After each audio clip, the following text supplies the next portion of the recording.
Thank you so much for joining for this session for the CSA FinCloud Security Summit 2024.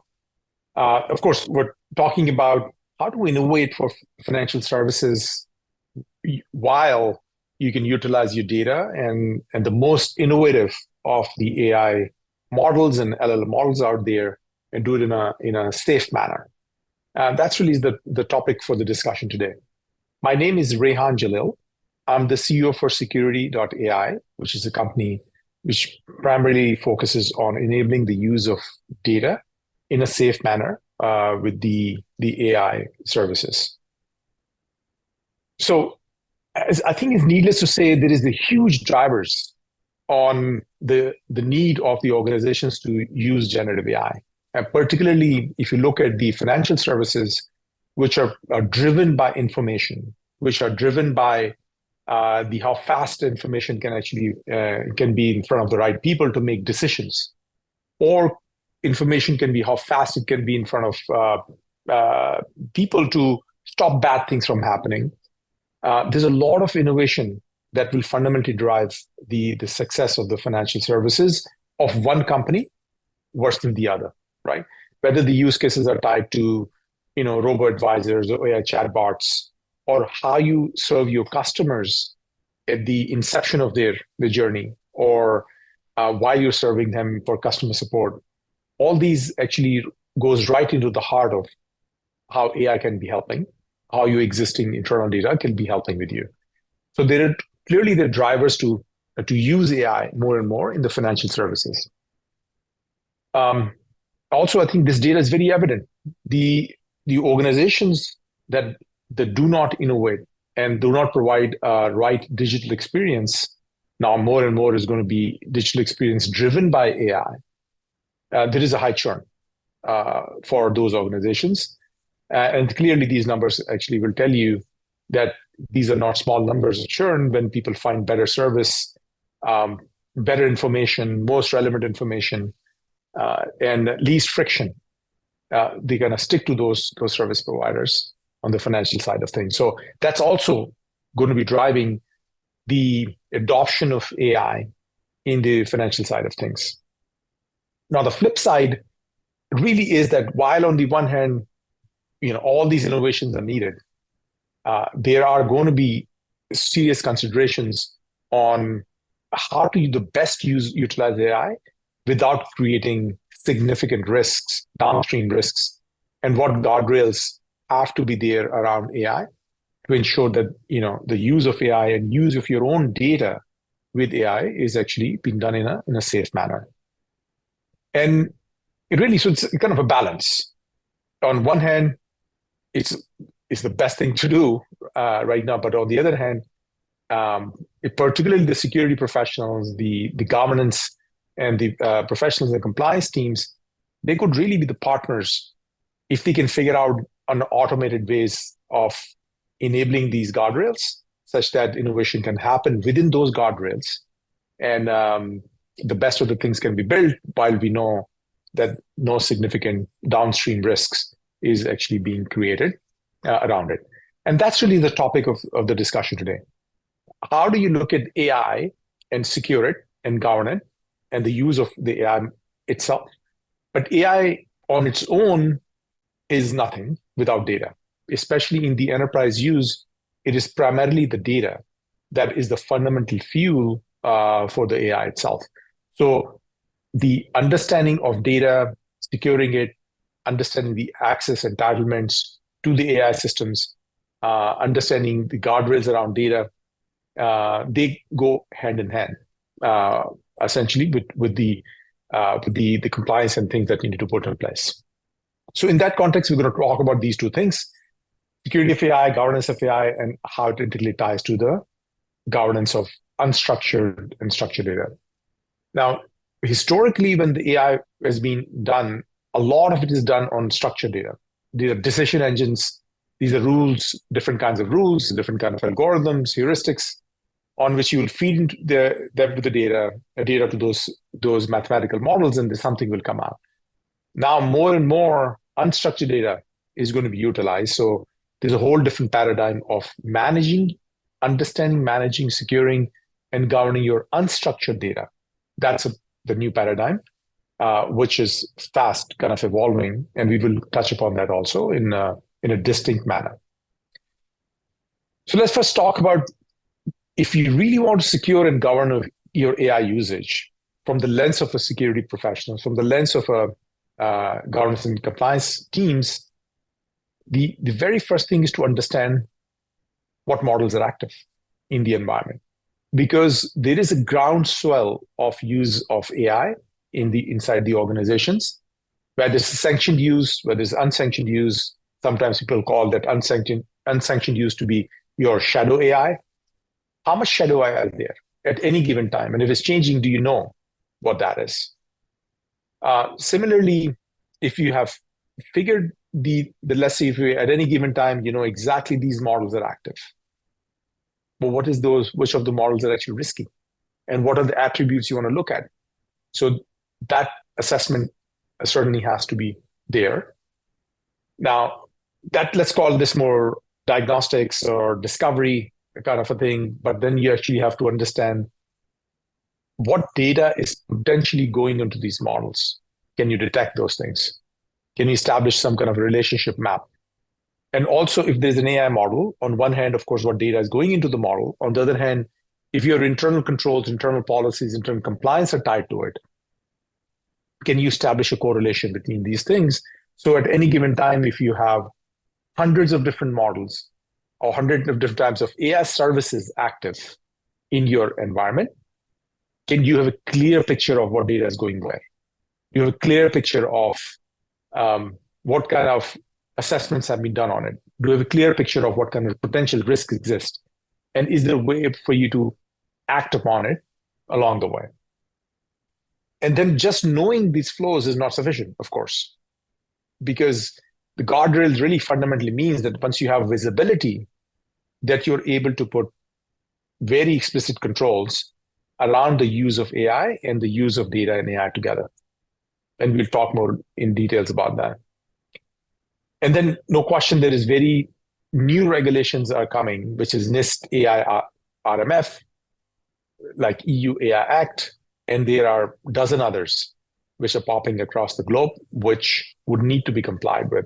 So how do you know that what controls need to be checked and what controls need to be passed? And you actually have some kind of a common controls you check across your AI systems and map it back to a variety of different standards and regulations that you would need to be complying with if there's an AI getting used. And of course, this has to be done across data from all different systems, right? Because data and AI is kind of intertwined together in that fashion. So touching a little bit upon it more, where is the AI going to be used? Either it's going to be your developers using it in their production environment, non-prod, test environments. So your ability to connect to the systems and have a clear view of what models are there and an inventory of those models be available is a starting point. It's just in the dark, you can figure it out if it's sanctioned, unsanctioned, and what's the state of affairs. Then similarly, if there's no question, the SaaS services that organizations using, they would be adopting a variety of different AI models on the back end. Having that inventory and be available. And there, of course, perhaps instead of discovery, there are other methods for collecting the information to know that what models are active between public cloud and SaaS services, and having one way to place to have an up-to-date catalog of all AI models to be active. That becomes a bit of the starting point, because now you have at least a list established. Now, list will serve the purpose if you have a clear view to know that different AI models, what kind of issues they create. So some kind of a model card to be available where you can look at the model and say, okay, based on standard testing, these are the different ratings of different models. And some are very well-known models, but some are going to be available in the open source and may not be as popular.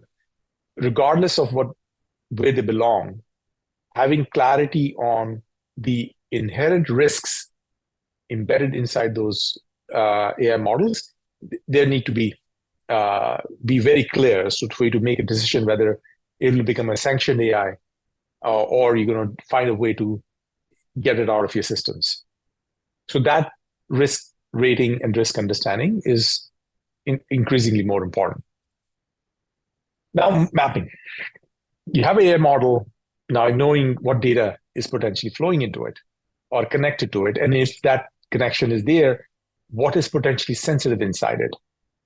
And while the data is getting connected, is there any other considerations to be put in place? Which is going to be whether you actually even had consent to actually use that information. Whether certain regulations you should be watching, like cross-border issues, where data from some places now going to modern places you didn't intend to. Having that level of visibility, as much automation as you could do possible, is great, because then you can know like what kind of controls would be justified to be put in place. Now, similarly, if you were to be, if this understanding of the flow of information is there, you could also use to look at from the lens of, straight into compliance side of things, which we'll talk about, like what are different compliance are going to be needed. Now, once you have this visibility, of course, it becomes important to actually have controls, right? And on the control side, there are two types of things that are going to be watched. One is the data going into these models, whether you're doing it for knowledge systems or whether you're doing it for tuning and training. And if data is going into some of these models, or your vector DBs and all, what kind of data is going? And is there a way to stop certain kind of data to be going into these systems? Ability to find the information, take the information out, that has to be, is part of the control. On the other side, the control is more about if it's your own knowledge systems, you're making it available to your customers, to your employees, to make sure they're not subject to attack. And these AI systems are now, we clearly know that they're subject to a variety of different attacks. And in fact, OWASP top 10 already has, certain things that would be required. NIST has certain things that should be required to be tested. And these things go into model poisoning attacks, data poisoning attacks, privacy attacks, prompt ingestion attacks, and of course, data exfiltration attacks. And these are becoming, of course, much more clarity on the category of different kind of attacks that you could actually have, similarly like jailbreak attacks that can be there. So there has to be implementation of systems that actually detect all the communication that may be going on or interaction that may be going on between the end user or the agent and your data through these AI systems. And if there is anything along these lines that look like a malicious use or look like an attack, then you would want to make sure that it's not only detected, but actually is protected, is stopped. Because just knowing something going wrong is not sufficient. So on both sides of the model, you would actually need to actually have these kinds of visibility and controls to be there.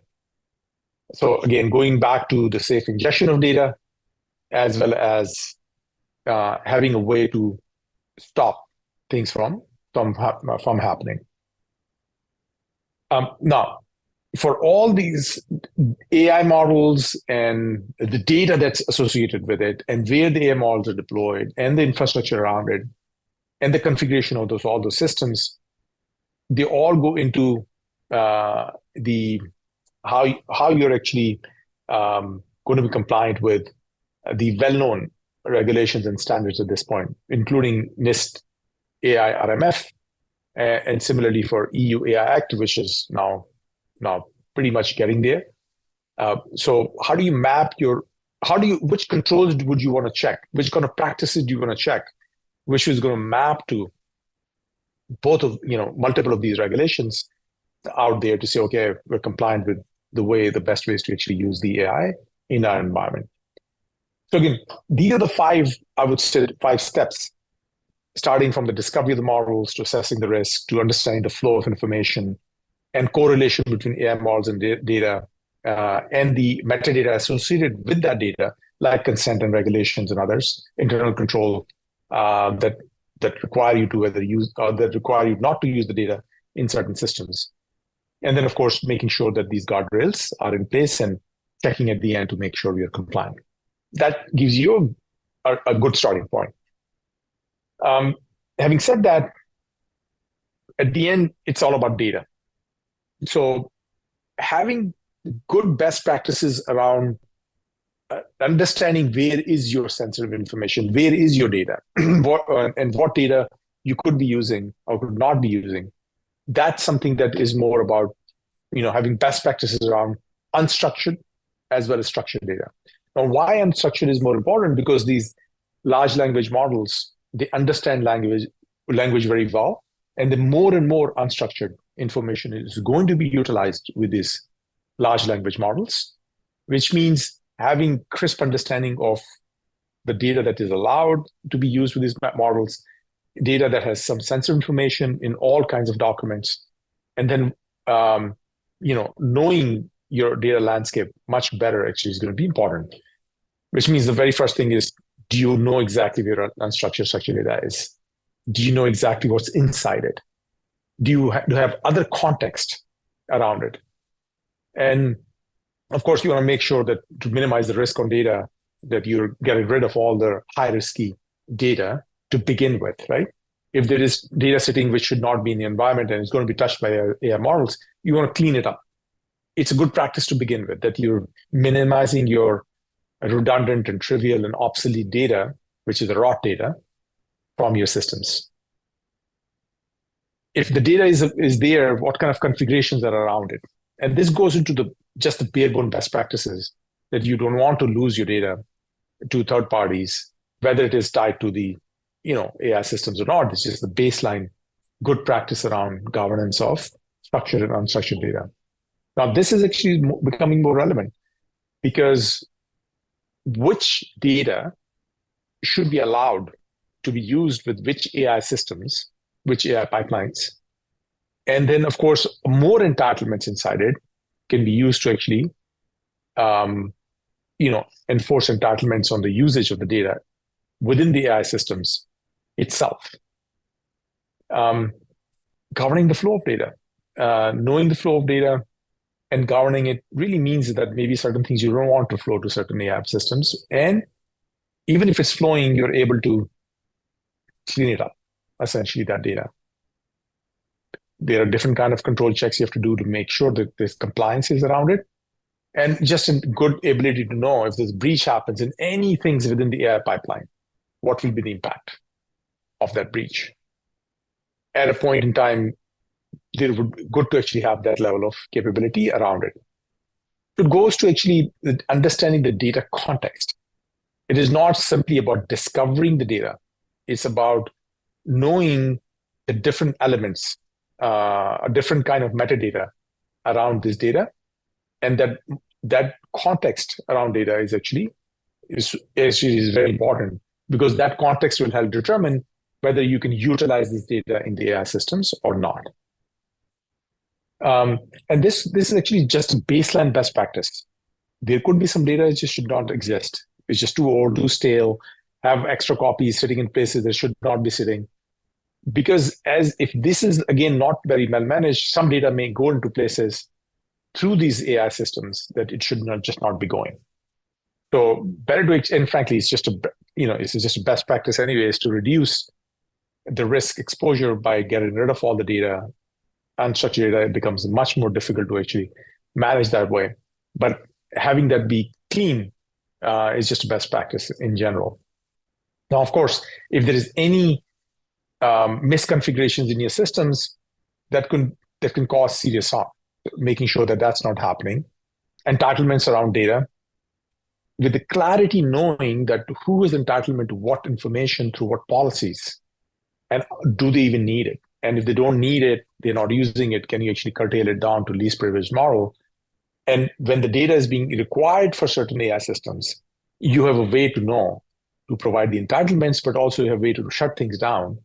And maybe in those AI systems, you want this information to be used in a fashion that it's kind of used across everywhere. And this again, if you have data going into the AI systems, if your visibility and controls are going out to your agents and other places, then you have visibility and control, ability to mask, ability to dynamically take some data out within that flow, could be instrumental in providing the right governance around data and AI. I think we talked a bit about regulations. Of course, AI has very specific regulations, but data has a boatload of other regulations in general, regardless of AI usage, and ability to check those controls and map it to these regulations in a much more automated fashion is also enables to know that when you start using this data, what kind of violations, especially in the financial services, where there are so many different regulations, and regulators actually do pay attention to it. Sometimes they're sitting in the offices and paying attention to those things. And understanding the exposure and the impact of a breach. If a breach were to happen in through and through of this use of this data somewhere, what will be the impact? How many people will be impacted? And which regulations would be applied if that breach were to happen? It just helps give the visibility much before the breach to know that you're buttoning down things because you clearly know there's going to be some impact. And similarly, if there's ever a breach, then you have a way to tell what you should be doing to actually follow through the best practices in case of a breach, to take the corrective actions as well as notify the right individuals and so forth. So literally to do this, because they have parts and pieces tied to it, more and more this concept of having one data command center where you have full visibility of all important data and the context around the data, versus doing parts and pieces, having this context available and then turning on different things from governance of unstructured and structured data to governance of AI, and doing it in one place in a holistic manner is more and more is the centerpiece of making sure that you can enable your peers in your company who are trying to use AI, but you can provide the guardrails in a much more cohesive manner for them to actually go make the best of the use of generative AI and data. But you become their partner in a way to enable such use by creating these guardrails. And there's some more resources here. Please feel free to check out security.ai, but also aigovernance.center.